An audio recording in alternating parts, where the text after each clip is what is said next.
Today we shall be discussing the GA3000 PLUS service and maintenance. Firstly, we have best practice when installing a system. When installing a new system, please take into consideration the following.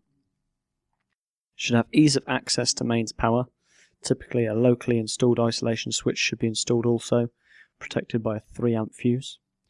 A rigid structure must be used to mount the system, capable of safely suspending a weight of approximately 36 kilos.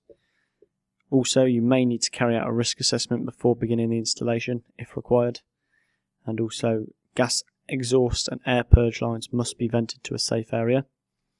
The sample gas pressure must not exceed 350 millibar.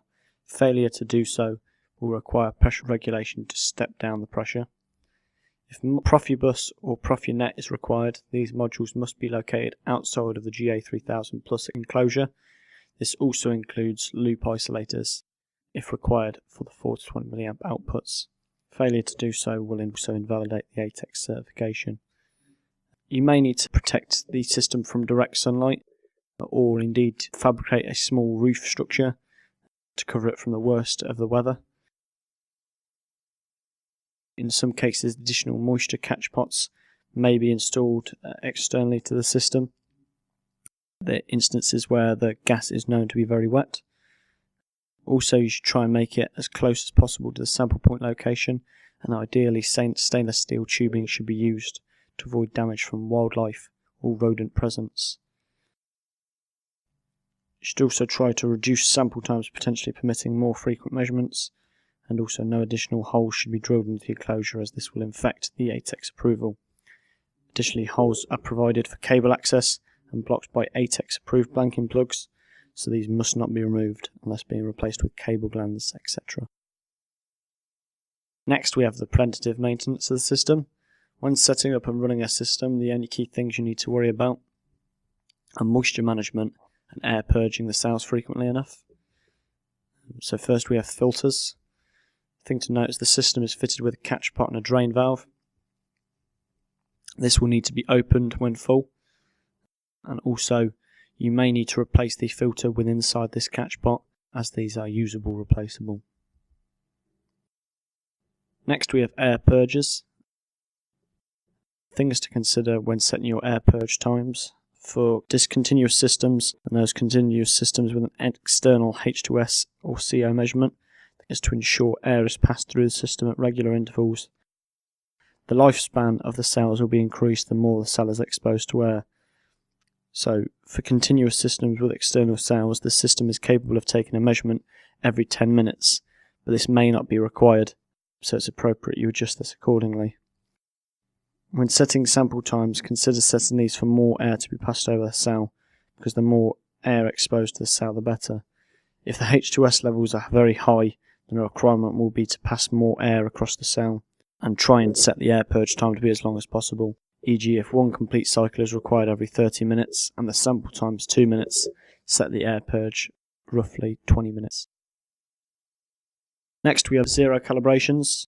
Zero calibrations should be written into the site operating procedures to be completed at regular intervals, typically every month. For optimum performance, the zeroing process would be best be completed using nitrogen. However, air calibrations are just as good. Span calibrating the gas channels is a recommendation and should be completed at regular intervals. And when span calibrating, good quality calibration gas should be used. If sourced locally, the CH4-CO2 mix should be blended with a methane quality or purity of 99.995%. When calibrating the H2S channel, great care should be taken for the safety of the user due to the hazardous nature of H2S gas. Next we have replacing the filters. So to replace the filter, remove the catch pot from the housing clip, remove the 2 tubes from the top of the catch pot. It's recommended that an adjustable spanner is used to undo these fittings. Then unscrew the catch pot top from its housing, remove the filter stopper, replace the filter, and then reverse these instructions to reassemble the catch pot and replace it to its clip, and that's that. Next we have replacing parts.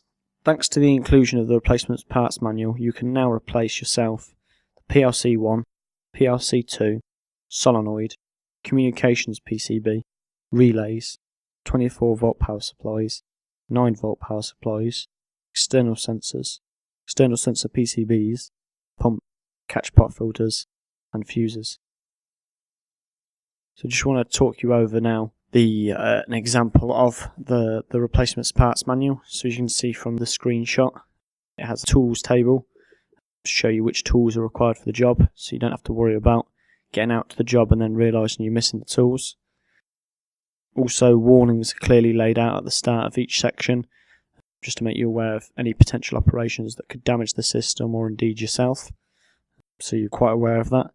Pictures laid out where possible to show you exactly what operation you need to be completing, and also these pictures are annotated to make it just that much more clearer. Full replacements parts manual can be requested via technical@geotech.co.uk, which will be at the end of this presentation. So next we have the benefits of pre-calibrated cells. Previously you had to remove the manifold to replace these external cells on the system. However, we have now implemented pre-calibrated cell modules. This means that external cells can be swapped out swiftly, which leads to a reduced downtime of the system and also easier operation. Also, one of the best advantages of pre-calibrated cells is no calibration gases are required. It's just a simple plug-in and play. So where with our old cells you need to remove 4 screws and then it was quite a detailed operation, you now just have to remove 2 screws and then just swap the cell module straight out and then plug it back in. So thanks very much for your attention today. If you require any further assistance, please contact technical@geotech.co.uk, and thanks very much again.